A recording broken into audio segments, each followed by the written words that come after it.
અને ખેલકૂદમાં શ્રેષ્ઠતા હાંસલ કરવાની પ્રેરણા આપનાર આપણા લોક લાડીલા પ્રધાનમંત્રીશ્રીને સમસ્ત જનમેદનીને સંબોધિત કરવા નમ્ર નિવેદન છે।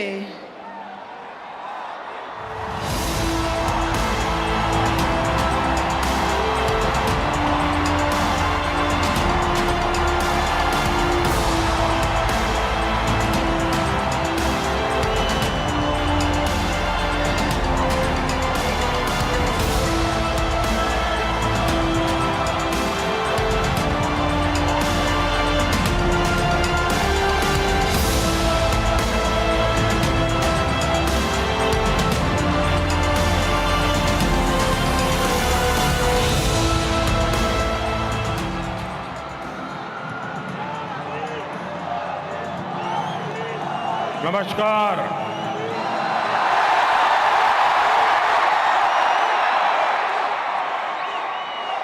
भारत माता की, भारत माता की, भारत माता की। नमस्कार।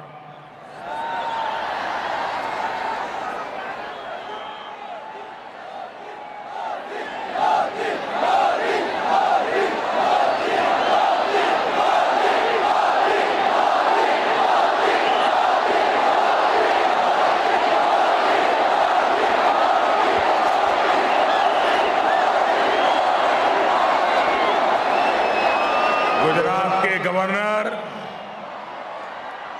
आचार्य देवव्रत जी, यहां के लोकप्रिय मुख्यमंत्री भूपेंद्र पटेल जी,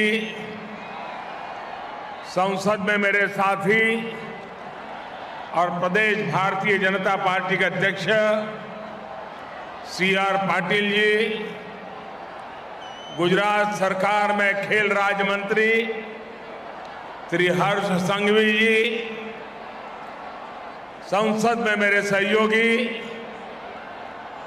श्री हसमुख भाई पटेल, श्री नरहरि अमीन और अहमदाबाद के मेयर भाई श्री किरीट परमार जी, अन्य सभी महानुभाव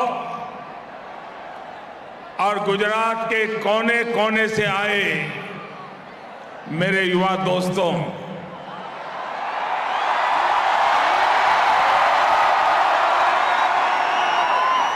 मेरे सामने ये युवा जोश का ये सागर,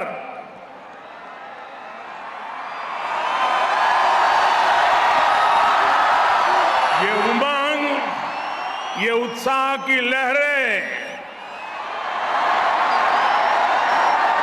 ये साफ बता रही है कि गुजरात का नौजवान आप सब आसमान छूने के लिए तैयार है।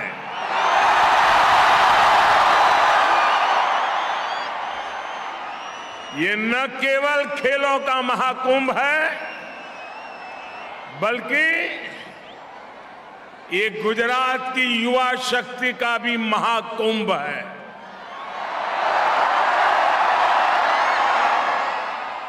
मैं आप सभी युवाओं को 11वें खेल महाकुंभ के लिए ढेर सारी शुभकामनाएं देता हूं।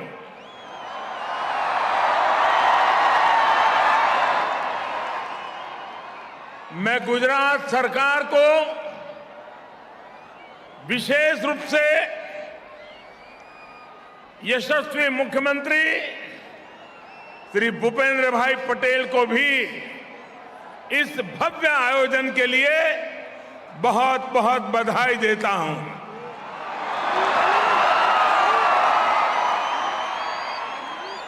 कोरोना के कारण 2 साल तक खेल महाकुंभ पर ब्रेक लगा रहा,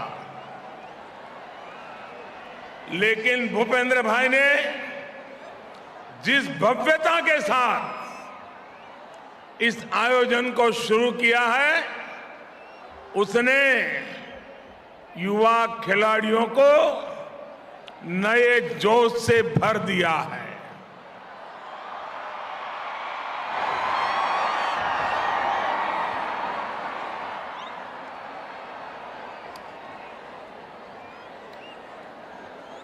दोस्तों, मुझे याद है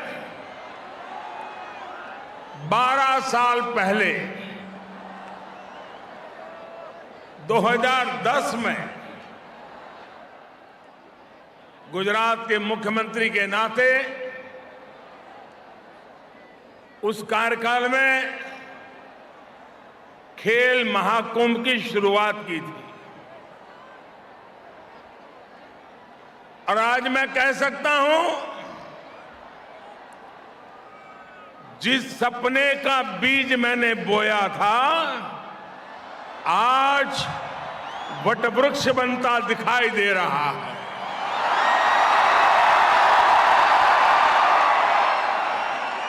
उस बीज को मैं आज इतने विशाल वटवृक्ष का आकार लेते देख रहा हूं।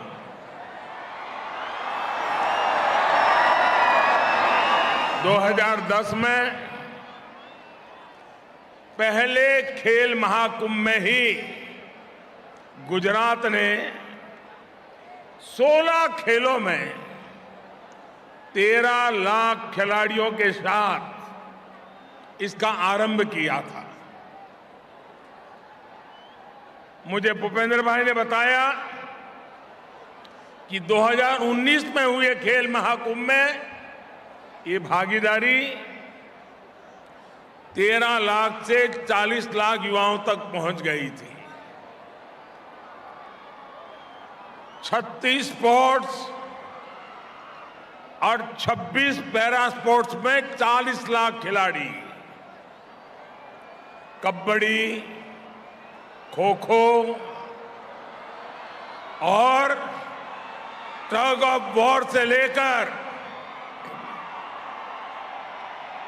योगासन और मल्लखंब तक, स्केटिंग और टेनिस से लेकर फेंसिंग तक, हर खेल में हमारे युवा आज कमाल कर रहे हैं।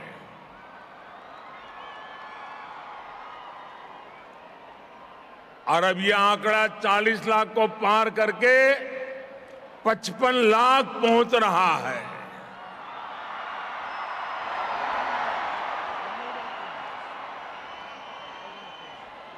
शक्ति दूत जैसे कार्यक्रमों के जरिए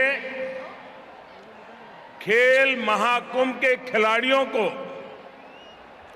सहयोग देने की जिम्मेदारी भी सरकार उठा रही है। और ये जो लगातार अविराम प्रयास किए गए, खिलाड़ियों ने जो साधना की, और जब खिलाड़ी प्रगति करता है तो उसके पीछे एक लंबी तपस्या होती है।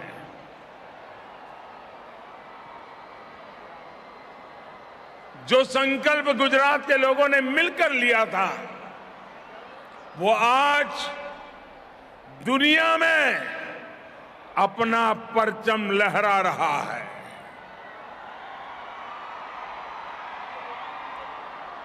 मेरे नौजवान साथियों, ये गुजरात की युवा शक्ति का आपको गर्व है। गुजरात के खिलाड़ी पराक्रम कर रहे हैं, आपको गर्व हो रहा है।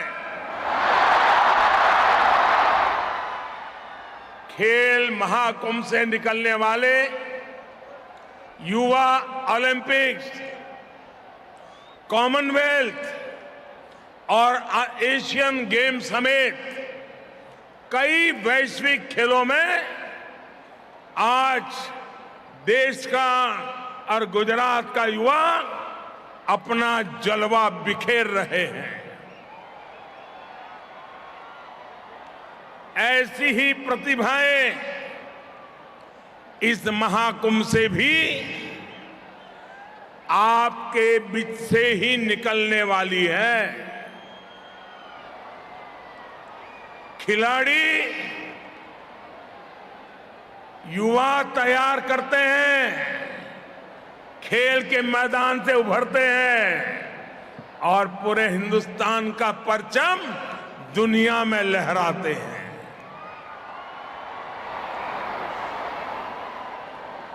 साथियों, एक समय था जब खेल जगत में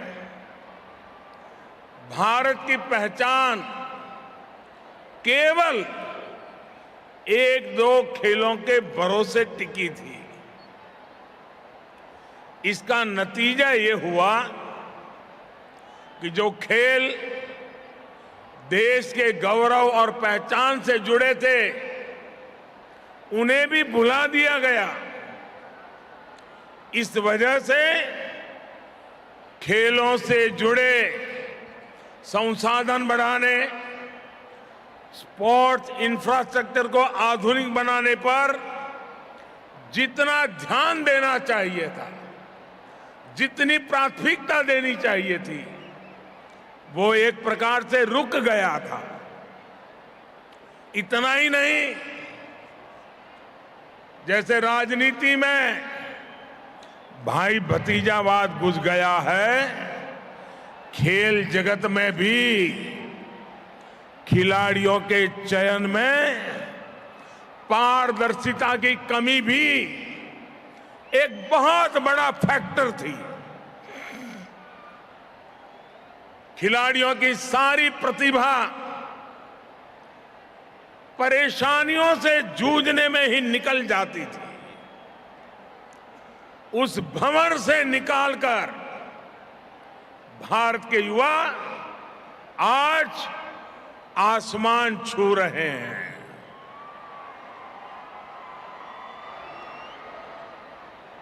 गोल्ड और सिल्वर की चमक देश के आत्मविश्वास को भी चमका भी रही है और चमत्कार का अनुभव भी करा रही है। दुनिया का सबसे युवा देश खेल के मैदान में भी एक ताकत बनकर उभर रहा है। टोक्यो ओलंपिक्स और पैरालंपिक्स, उसमें हमारे खिलाड़ियों ने इस बदलाव को साबित किया है। टोक्यो ओलंपिक्स में भारत ने पहली बार 7 मेडल जीते हैं। यही रिकॉर्ड भारत के बेटे बेटियों ने टोक्यो पैरालंपिक्स में भी बनाया। भारत ने इस वैश्विक प्रतियोगिता में 19 मेडल जीते। लेकिन साथियों, ये तो शुरुआत है। न हिंदुस्तान रुकने वाला है, न हिंदुस्तान थकने वाला है।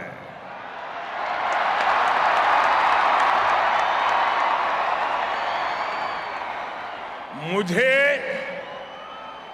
मेरे देश की युवा शक्ति पर भरोसा है। मुझे मेरे देश के युवा खिलाड़ियों की तपस्या पर भरोसा है। मुझे मेरे देश के युवा खिलाड़ियों के सपने, संकल्प और समर्पण पर भरोसा है। और इसलिए आज मैं लाखों युवाओं के सामने हिम्मत के साथ कह सकता हूं कि भारत की युवा शक्ति इसे बहुत आगे लेकर जाएगी।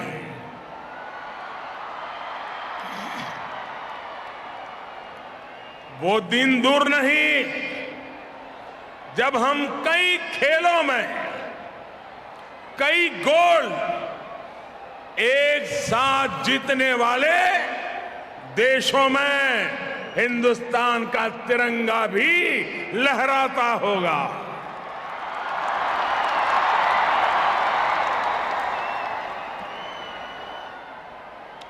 साथियों, इस बार यूक्रेन से जो नौजवान वापस आए हैं, युद्ध के मैदान से आए हैं, बम गोलों के बीच से आए हैं,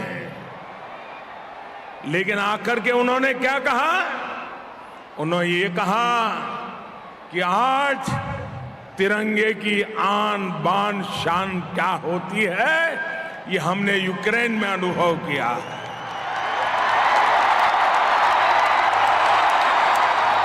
लेकिन साथियों, मैं एक और दृश्य की तरफ आपको ले जाना चाहता हूं।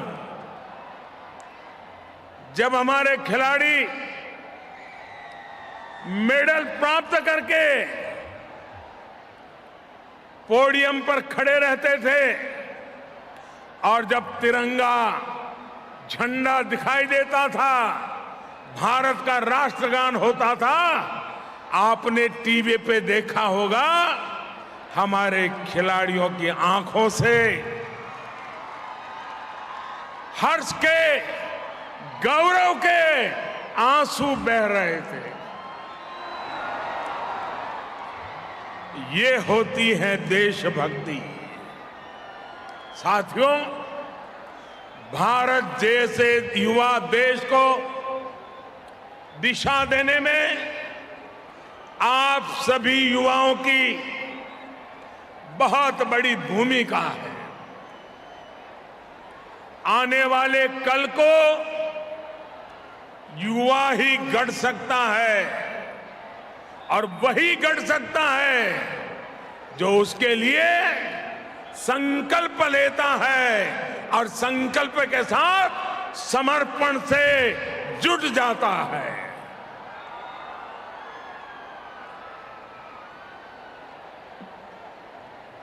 आज इस खेल महाकुंभ में गुजरात के अलग अलग इलाकों से, गांव से, शहर से, कस्बों से आप लाखों युवा यहां एक साथ जुड़े हैं। आप अपने सपनों को पूरा करने के लिए दिन रात मेहनत कर रहे हैं। मैं आपके सपनों में आपके क्षेत्र का भविष्य देखता हूं, आपके जिले का भविष्य देखता हूं। मैं आपके सपनों में पूरे गुजरात और देश का भविष्य देखता हूं। और इसलिए आज स्टार्टअप इंडिया से लेकर स्टैंड अप इंडिया तक, मेक इन इंडिया से लेकर आत्मनिर्भर भारत और वोकल फॉर लोकल तक, नए भारत के हर अभियान की जिम्मेदारी भारत के युवाओं ने खुद आगे बढ़कर उठाई है। हमारे युवाओं ने भारत के सामर्थ्य को साबित करके दिखाया है। मेरे नौजवान साथियों, आज सॉफ्टवेयर से लेकर स्पेस पावर तक, डिफेंस से लेकर आर्टिफिशियल इंटेलिजेंस तक, हर फील्ड में भारत का दबदबा है। दुनिया भारत को एक बड़ी शक्ति के रूप में देख रही है। भारत की इस शक्ति को स्पोर्ट्स स्पिरिट, खेल दिली कई गुना बढ़ा सकती है। यही आपकी सफलता का भी मंत्र है और इसलिए मैं हमेशा कहता हूं, जो खेले वो ही खिले। मेरी आप सब युवाओं के लिए भी सलाह है, सफलता के लिए कभी कोई शॉर्टकट मत खोजिएगा। आपने रेलवे प्लेटफॉर्म पर देखा होगा, कुछ लोग ब्रिज पर से जाने के बजाय पटरी क्रॉस करके जाते हैं, तो वहां रेलवे वालों ने लिखा होता है, short come will cut you short.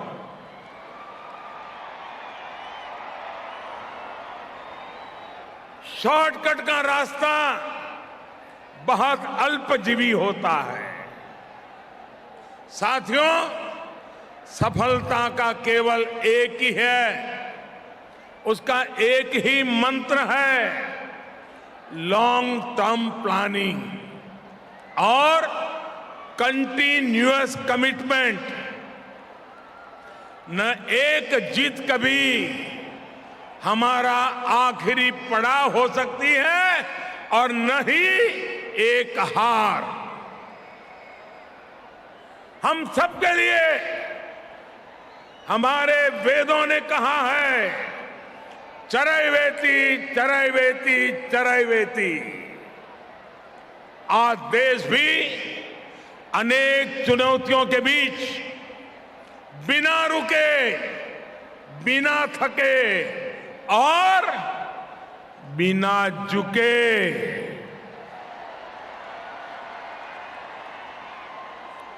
आगे बढ़ रहा है।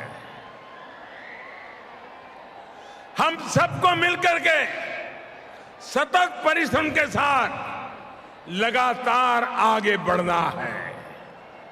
साथियों, स्पोर्ट्स में हम जीत के लिए 360 डिग्री परफॉर्म करने की जरूरत होती है और पूरी टीम को परफॉर्म करना होता है। यहां अच्छे अच्छे स्पोर्ट्समैन उपस्थित हैं। आप बताइए, क्या क्रिकेट में कोई टीम बैटिंग अच्छी करे लेकिन बॉलिंग बिल्कुल खराब करे तो जीत पाएगी क्या?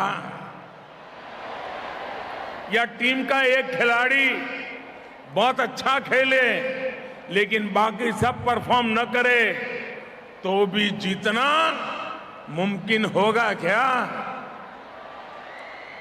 जीतने के लिए पूरी टीम को बैटिंग, बॉलिंग और फील्डिंग में सब जगह अच्छा खेलना होगा। भाइयों और बहनों, भारत में खेलों को सफलता के शिखर तक पहुंचाने के लिए भी देश को आज ऐसे ही 360 डिग्री टीम वर्क की जरूरत है। इसलिए देश एक होलिस्टिक अप्रोच के साथ काम कर रहा है। खेलो इंडिया प्रोग्राम इसी प्रयास का एक बड़ा उदाहरण है। पहले हमारी युवा प्रतिभाएं दबी रह जाती थी, उन्हें मौका नहीं मिलता था। हमने देश की प्रतिभाओं को पहचानना, उन्हें हर जरूरी सहयोग देना शुरू किया। प्रतिभा होने के बावजूद हमारे युवा ट्रेनिंग के अभाव में पीछे रह जाते थे। आज बेहतर से बेहतर ट्रेनिंग सुविधाएं खिलाड़ियों को दी जा रही है। देश ये सुनिश्चित कर रहा है कि खिलाड़ियों को रिसोर्सेज की कोई कमी न पड़े। पिछले 7-8 सालों में स्पोर्ट्स बजट करीब करीब 70% बढ़ाया गया है। एक बड़ी चिंता खिलाड़ियों के भविष्य को लेकर भी रहती थी। आप कल्पना करिए, अगर खिलाड़ी अपने भविष्य के लिए आश्वस्त नहीं होगा तो क्या वो खेल के प्रति 100% समर्पण कर पाएगा। इसलिए हमने खिलाड़ियों को मिलने वाले एनकरेजमेंट एंड अवार्ड्स में भी 60% से ज्यादा का इजाफा किया है। अलग अलग स्कीम्स के जरिए अब उन सभी कोचेज को भी रिवॉर्ड दिया जा रहा है जिन्होंने मेडल जीतने वाले खिलाड़ियों को प्रशिक्षण दिया था। इसका परिणाम यह है कि आज ग्रामीण इलाकों से, पिछड़े वर्ग से, आदिवासी समाज से भी वो प्रतिभाएं देश के लिए सामने आ रही है जिसके लिए देश को गौरव हो रहा है। साथियों, हमारे देश में खिलाड़ियों को एक और भी विचित्र सी परेशानी का सामना करना पड़ता रहा है। पहले आप अगर किसी को बताते थे कि मैं खिलाड़ी हूं तो लोग पूछते थे कि भाई ठीक है, खिलाड़ी हो, हर बच्चा खेलता है, लेकिन असल में आप करते क्या हो? यानी खेल को हमारे यहां सहज स्वीकृति ही नहीं थी। साथियों, परेशान मत होइए, ये दिक्कत केवल आपके सामने नहीं आती थी, हमारे देश के बड़े बड़े खिलाड़ियों को भी इससे गुजरना पड़ा है। मेरे नौजवान साथियों, हमारे खिलाड़ियों की सफलता ने अब समाज की सोच को बदलना शुरू किया है। अब लोग ये समझ रहे हैं कि स्पोर्ट्स में कैरियर का मतलब केवल वर्ल्ड नंबर वन बनना ही होता, ऐसा नहीं है। स्पोर्ट्स से जुड़ी तमाम संभावनाओं में युवा अपना कैरियर बना सकते हैं। कोई कोच बन सकता है, कोई स्पोर्ट्स सॉफ्टवेयर में सफलता कमाल कर सकता है, स्पोर्ट्स मैनेजमेंट में भी स्पोर्ट्स से जुड़ा एक बड़ा क्षेत्र है। कई युवा स्पोर्ट्स राइटिंग में शानदार कैरियर बना रहे हैं। ऐसे ही खेलों के साथ साथ ट्रेनर, फिजियोथेरेपिस्ट और डाइटिशियन जैसे तमाम अवसर पैदा होते हैं। इन सभी फील्ड्स को युवा अपने लिए कैरियर के रूप में देखें, आगे बढ़े, इसके लिए देश प्रोफेशनल इंस्टीट्यूशंस खड़े कर रहा है। उदाहरण के तौर पर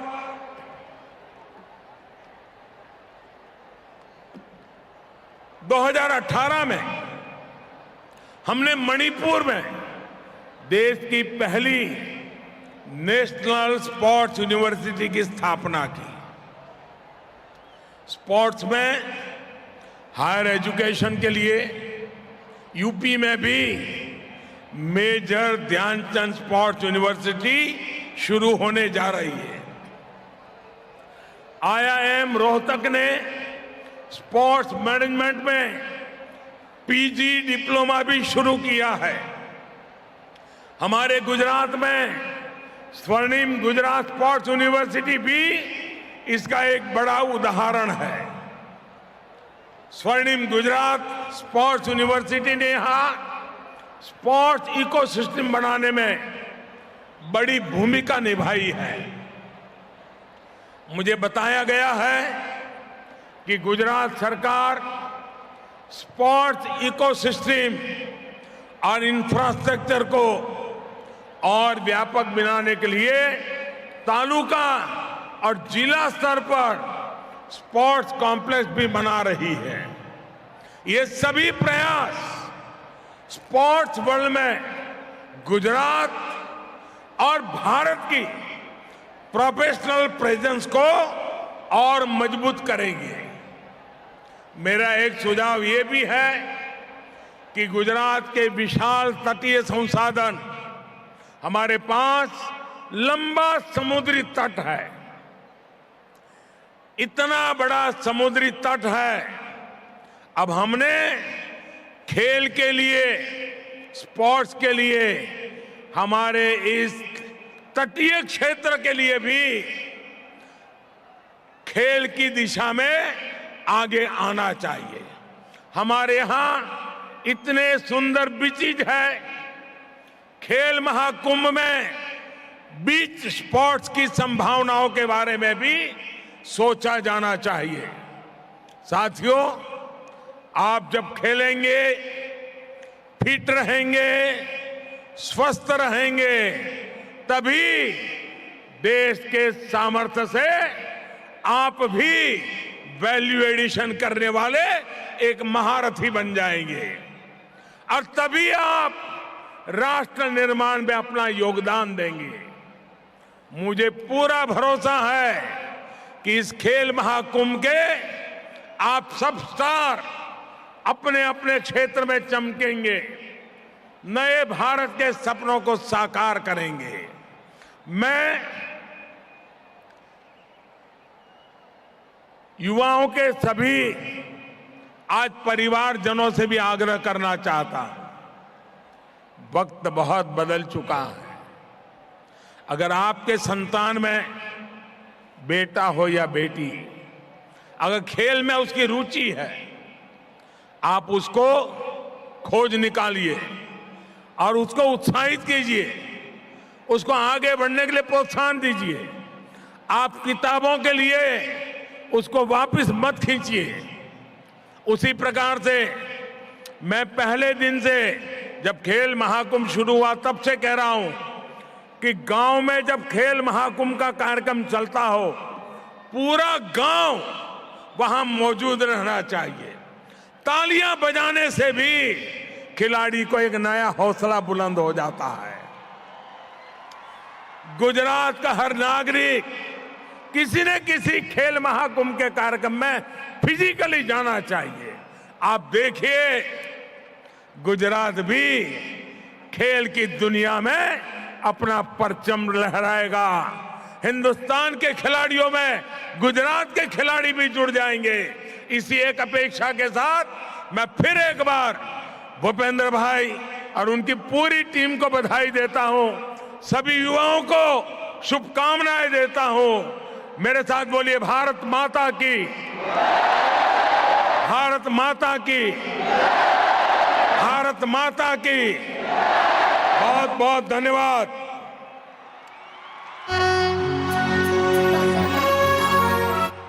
Namo again, Namo again, Namo again, Namo again, Namo again, Namo again, Namo again, Namo again। विकास है, सिद्धांत है, सुशासन है,